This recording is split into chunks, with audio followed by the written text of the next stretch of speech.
প্রবীণদের সেবা দিন, নিজের বার্ধক্যের প্রস্তুতি নিন। এই স্লোগানে জামালপুরে জেরিয়াট্রিক ওয়েলফেয়ার ফাউন্ডেশনের উদ্যোগে আন্তর্জাতিক প্রবীণ দিবস পালিত হয়েছে। বিস্তারিত থাকছে শরীফুল ইসলাম ঝোকনের প্রতিবেদনে। আজ বুধবার জামালপুর প্রেস ক্লাবের সামনে থেকে একটি র্যালি বের হয়ে প্রধান সড়ক প্রদক্ষিণ শেষে জামালপুর প্রেস ক্লাবের সামনে এসে সমাপ্ত হয়।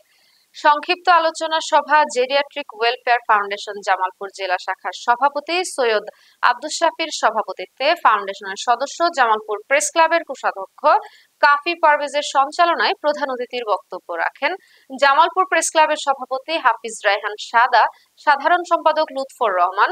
এছাড়াও বক্তব্য রাখেন জামালপুর প্রেস ক্লাবের কার্যনির্বাহী সদস্য জুলফিকার জাহিদ হাবিব, সাংবাদিক শরীফুল ইসলাম ঝোকন সহ সাংবাদিক বৃন্দ।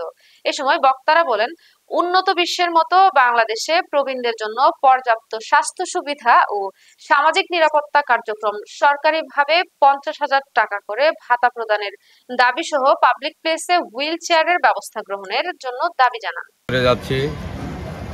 আমাদের যে দাবি দাওয়াগুলি এগুলি কোনো সরকারই বাস্তবায়ন করে না। প্রবীণ হলেই মনে করে সংসারের একটি বোঝা না করে প্রবীণদেরকে যত্ন সহকারে দেখভাল করুন। যে প্রবীণরা সমাজের বোঝা নয়, আমাদেরকে প্রবীণদেরকে সম্মান, শ্রদ্ধা, ভালোবাসা এবং তাদের প্রতি আরও দিনে দিনে যাতে যত্নশীল হতে পারি সেই প্রত্যাশা। আজকে আমাদের প্রতিপাদ্য বিষয়, আজকে যারা আমরা প্রবীণদের সেবা দিন এবং নিজের বার্ধক্যের প্রস্তুতি দিন স্লোগানকে সামনে রেখে আমরা এগিয়ে যাচ্ছি।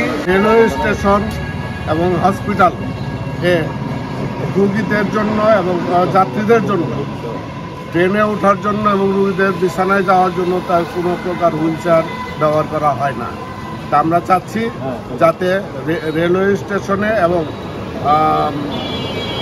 হসপিটালে যেন হুইল চেয়ার মাধ্যমে প্রবীণদেরকে আনা নেওয়া করা হয়।